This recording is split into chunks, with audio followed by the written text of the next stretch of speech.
That night I sat at the dinner table trying to hold myself together, but it was like my stomach had dropped into my shoes. The flickering candlelight did nothing to soften the cold knot forming in my chest. It was our anniversary, 20 years of marriage. We had plans, dreams, a whole life built around this date.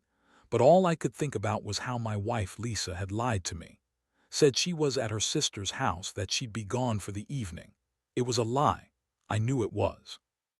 I remember the way she looked that morning, bright eyes, a smile that didn't quite reach them. She had been unusually eager to leave early, rushing around, gathering her things like she couldn't wait to get out of the house. I didn't think much of it at the time. I was busy with work, caught up in emails and deadlines.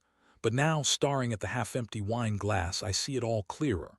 I had a gut feeling that night, the kind that makes your skin crawl. It gnawed at me all evening, but I pushed it down. She promised to be home by 9. When 9 o'clock came and went, I felt my jaw tight. No calls, no texts, just silence. I kept telling myself I was overthinking, that she was probably just running late or caught up with something at her sister. But deep down, I knew better. Then, around 10:30, I decided to check her phone. I didn't want to do it, but my curiosity got the best of me. Her messages were open. She'd left her screen unlocked. I scrolled through, and my stomach clenched when I saw the text she exchanged with my brother Mike. Not just the friendly banter I'd always dismissed as brotherly teasing. No, this was different. Flirty, suggestive comments that made my blood run cold. My fingers trembled as I read. "Can't wait to see you tonight," one said. "Miss you already," another. The last one was a photo, her in a tight dress, leaning against some hotel room wall, smiling like she didn't have a care in the world. I stared at it, feeling my knees go weak. That was the moment I knew everything. The signs, the little things, her secret phone calls, her disappearing acts, the perfume she'd never admit to wearing, the way she'd avoid my gaze. When I asked about her day, they all added up. And then there was the text she sent to Mike. "Tonight's the night we finally stop pretending." That's when I realized I'd been blind for years. I'd ignored the obvious signals, the late nights, the secretive glances, how she'd always be quick to dismiss my concerns when I asked about her whereabouts. Now I could see it all clearly. I was just too damn blind to notice before. My hands shook as I closed her phone. The room suddenly felt too small, the air thick with betrayal. I looked at her, her smile from earlier, her bright eyes now seeming so fake. I felt my stomach turn. The ache in my chest was sharp like a blade. I wanted to yell, wanted to break something, but I just sat there, taking it all in. I already knew I'd confront her. No more hiding. No more pretending I hadn't seen the proof. I had to face her face to face and get the truth out of her. But I also knew I wouldn't be going easy. This wasn't just about her lying. This was about my entire life, my trust, and the cold realization that I'd been played for a fool. I took a deep breath and looked at her, the woman I'd loved for so long. How had it come to this? Was I just naive? Or was I too afraid to see the truth? I didn't have answers yet, only a pounding head and a rising tide of rage. I knew I couldn't keep this bottled up. Not anymore. Something inside me snapped that night. I didn't want her to think she could get away with it, not without paying a price.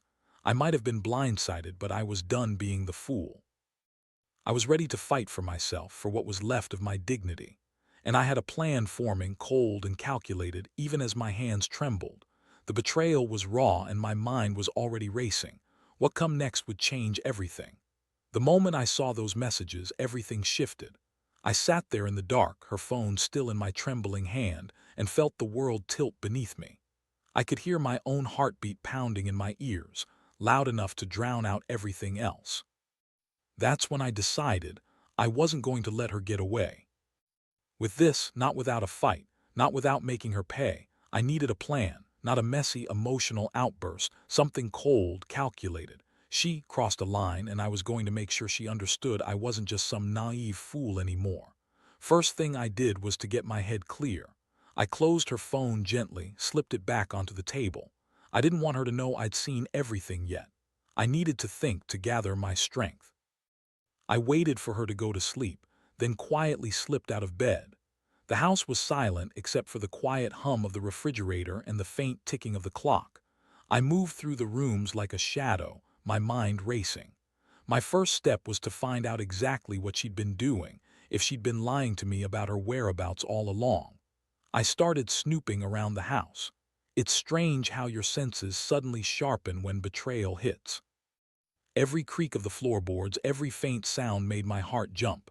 I checked her purse, her closet, the bathroom drawers. Nothing seemed out of place yet, but I knew her habits better now. I knew she was sneaky clever. She'd hidden something. Then I found it, a small packet of hotel receipts tucked into the back of her jewelry box. She'd been staying out late, maybe even booking hotel rooms. The dates matched the nights she claimed to be at her sister. I held the receipts in my hand, noticing the faint smell of perfume, something floral, unfamiliar. Definitely not her usual scent. That's when I spotted a pair of shoes she'd hidden behind some boxes in the closet. They weren't hers, stiletto heels, expensive looking, and definitely not something she'd wear to her sister. I slipped my hand into the shoe, feeling the insoles. There was a faint scent of perfume, just like the receipts. I couldn't believe how obvious she'd become. If I was paying attention, so was everyone else. I felt my stomach knot tighter. I'd been so blind, so trusting. But now the truth was right in my face.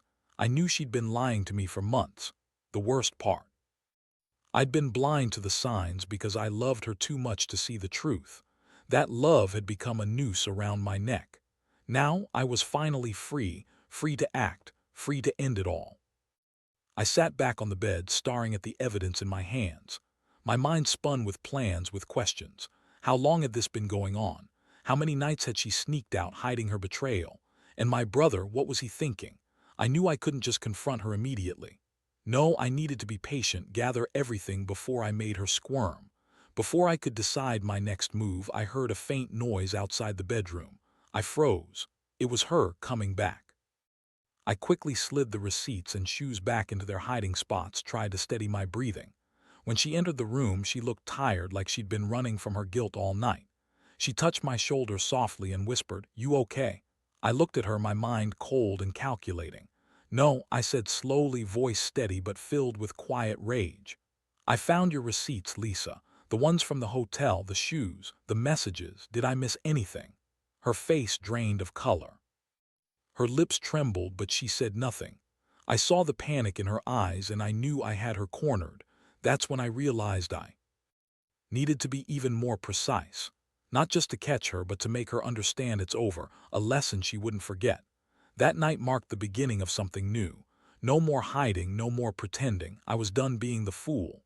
And she was about to pay the price for her betrayal. The plan was clear in my mind now. It was time to execute it, step by step. She thought she'd gotten away with it, but I was about to show her how wrong she was. The next morning, I woke up with a pounding head and a mind buzzing with plans. I'd spent the night tossing and turning, replaying everything I'd uncovered. The receipts, the shoes, her nervous eyes, every detail was seared into my brain. I knew I couldn't just confront her again and expect her to crack easily. No, I had to be strategic.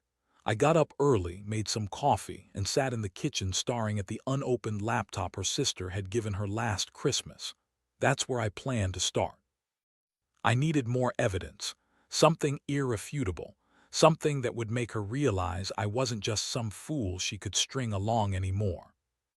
While she was still asleep, I slipped into her closet again. I wasn't planning to steal anything, but I wanted to see if I could find her phone or any other hidden messages.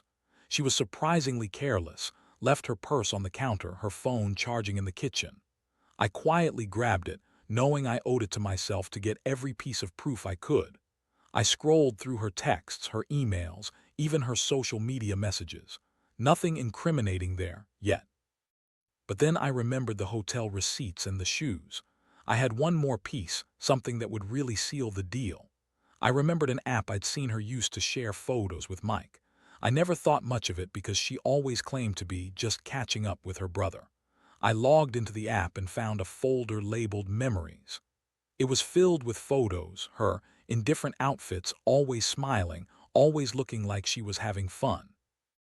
I saw the hotel room one more time, the same floral perfume, the same shoes, but what caught my eye was the timestamp. It was from last Saturday, the night she'd told me she was at her sister. My stomach clenched again. All this time I'd been so focused on the phone messages I'd overlooked the obvious. She'd been with him, probably at that hotel, that entire night. All that trust I'd given her wasted. I felt my fists clench at my sides, the white knuckles a reminder of how furious I was becoming. When she finally stirred around mid-morning, I decided to confront her, but with a calm, cold tone. I wanted her to know I'd seen everything, and I wasn't afraid to push her into a corner. I sat across from her, took a sip of my coffee, and looked her straight in the eye. "You lied to me, Lisa, about where you were last night," I said evenly. "You weren't at your sister, you were with Mike at that hotel." Her eyes widened and her face flickered between guilt and defiance. "That's not what you think." "Oh, I think you're full of shit." I cut her off. "I saw the pictures, the receipts, and the shoes in the closet. Don't bother denying it anymore. I've had enough." She looked like she wanted to say something, but I raised my hand. "No more." "Lies, I want the truth now. Why did you do it?" Her lips trembled and she looked down at her lap. "It was just a mistake. We were drunk. It didn't mean anything." "Bullshit," I snapped. "It meant everything to me, 20 years, and you think you can just brush this off." She finally looked up, tears streaming down her face. "I don't know what I was thinking. I don't love him. I was stupid. It's over now. Please don't ruin everything." That was the moment I realized I needed to be more than just hurt. I needed to teach her a lesson. Make her understand that betrayal had consequences, that I wasn't going to be a pushover anymore. I decided to let her think she'd won for now. But I also knew I had to plan my next move carefully. If I played it right, she'd realize how badly she'd messed up, how I could ruin her just as easily as she'd betrayed me. The betrayal had ignited a fire inside, and I was ready to see this through. I sat there watching her cry, feeling the weight of my plan slowly forming. It was time to take control. She'd see what real consequences looked like. After that confrontation, I knew I couldn't just leave everything as it was. She had confessed, yes, but I wasn't about to let her off the hook that easily. That night, I stayed up drafting my plan, going over every detail in my head. I wanted her to feel the cold sting of betrayal, not just through words, but through something she'd never expect, something she'd never recover from. First, I needed to make sure she understood she'd lost more than just my trust. I wanted to craft a lesson that would hit her where it hurt, but without crossing any lines into outright violence or cruelty. Revenge, I realized, had to be clever, calculated. I wanted her to feel exposed, vulnerable, and most of all, remorseful. I started by accidentally leaving a few things around the house that would make her uncomfortable, little hints that I knew her secret. A used hotel keycard I subtly placed on her pillow. A small, floral perfume sample I left in her drawer, matching the scent from the hotel. It was enough to make her start questioning if I knew everything. I also set my phone to record, just in case I needed proof of her reactions or any further slip-ups. The next step was to cut her off from her comfort zone. For that, I needed her to feel the absence, her phone, her routines, her sense of security. I started by taking her phone in the mornings, hiding it somewhere safe, making sure she'd grow suspicious. When she asked, I just said I didn't trust her with it anymore, that she'd lied too many times. Over the next few days, I watched her attempt to reach out. She was nervous, restless. I didn't let her know I was recording her, but I made sure to be around when she checked her messages or made calls. She grew more anxious, more paranoid. That's when I knew I had her where I wanted, on edge, questioning everything. One evening, she sat at the kitchen table, staring at her phone like it was a ticking time bomb. I walked in, casually leaned against the doorframe. "You've been acting strange," I said, voice measured. "I think you're finally realizing I've seen enough." She looked up, her cheeks flushed, eyes darting. "What are you talking about?" "I saw the hotel receipts, the shoes, the messages. You can't lie your way out of this anymore." I stepped closer. "You thought you could hide your secrets forever, but I've got everything on record." Her face crumpled. "Please don't do this. I made a mistake. It's over." "Is it?" I asked, raising an eyebrow. "Because I'm not so sure I believe you. You've been lying for months, and now you're about to find out just how much I know." I reached into my pocket and pulled out the hotel keycard I'd found. Her eyes widened. I saw her start to sweat, the realization sinking in. I watched her struggle with her composure, knowing I had her trapped. "I'm going to give you one chance," I said softly. "You tell me the full truth, what you did, why you did it, and I might consider forgiving you. But if I find out you're lying again, there will be consequences you won't like." She hesitated, then finally broke. "We met up that night because I was feeling trapped. I didn't want to hurt you, but I was lonely. And Mike, I don't know, he just made me feel alive again. It was a mistake, I swear." I listened, feeling a twisted sense of satisfaction. She was finally spilling the beans just as I wanted. I knew I had to keep pushing her, that her guilt was my advantage now. I wanted her to believe she was finally caught, so that when I made my move, she'd be completely unprepared. I told her I needed time to think, then calmly walked out of the room, leaving her there trembling. The plan was coming together. She thought she'd hidden her secret well, but I'd uncovered enough to dismantle her entire world. Now, it was just a matter of executing the final phase, what would make her realize how badly she'd screwed up. All I had to do was stay patient and let her see the cracks forming.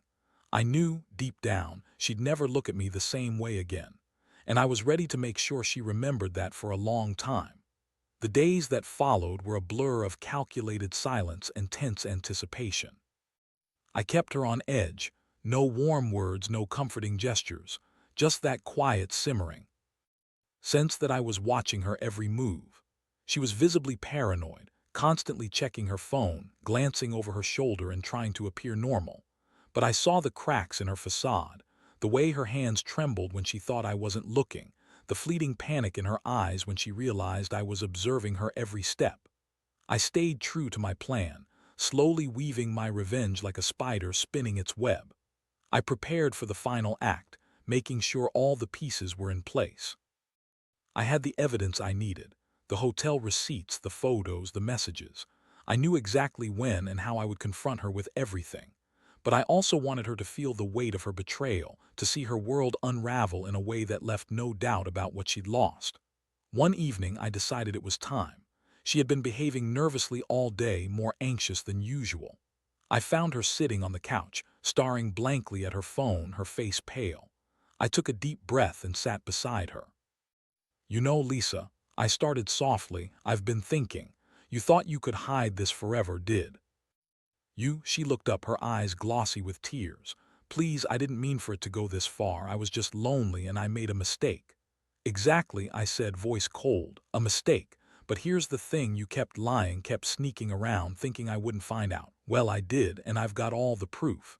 Her shoulders slumped and she looked away, tears streaming down her face. "I never wanted to hurt you, I don't know how I got so lost."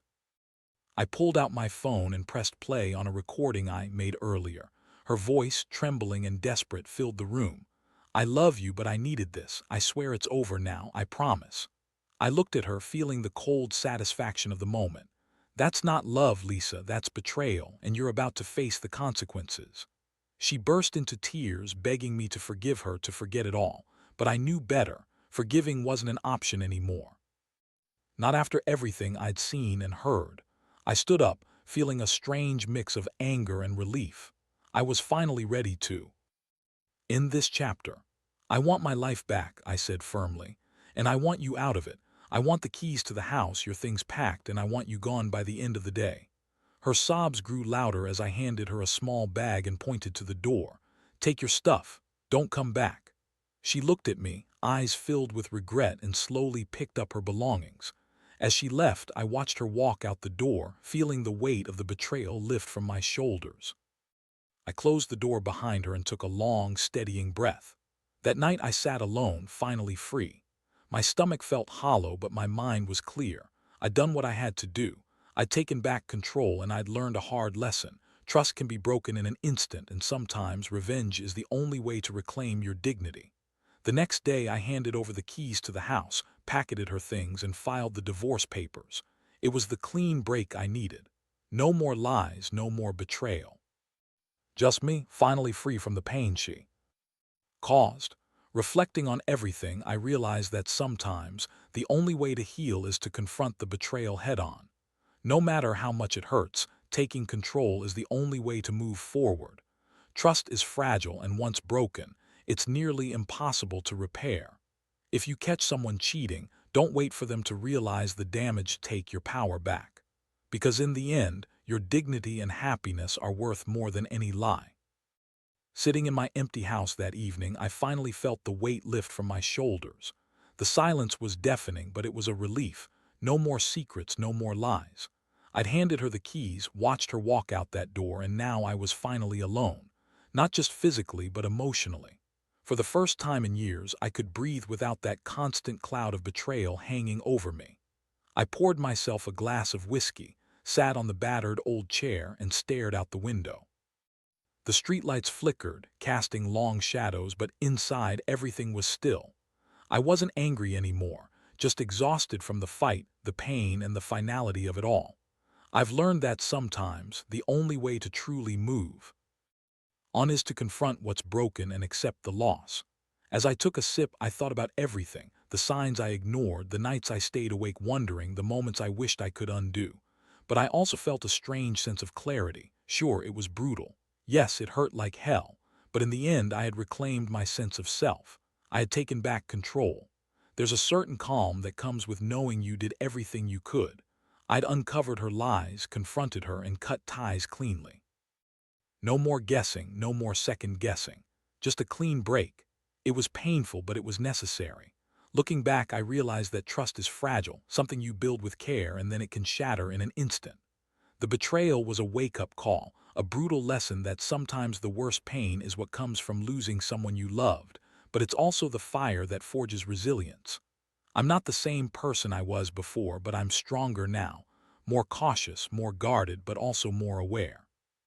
I've come to accept that some things are better left behind, that not everyone deserves your forgiveness, and that sometimes the only real revenge is living well without them. I didn't need to punish her. I simply took my dignity back and refused to be a victim anymore. In the end, I walked away with only a few things: my pride, my sanity, and a clearer understanding of what I deserve. I'm not bitter, just wiser. I know now that betrayal isn't the end, it's the beginning of reclaiming your life. And that's what I did. So if you find yourself in a similar situation, remember, trust is precious, but it's also fragile. When it's broken, you have a choice. You can let it destroy you, or you can use it to become stronger. I chose the latter, and I haven't looked back since. Life's too short to stay stuck in the pain of betrayal. The best revenge is simply living your truth, standing tall, and never letting anyone take your peace again.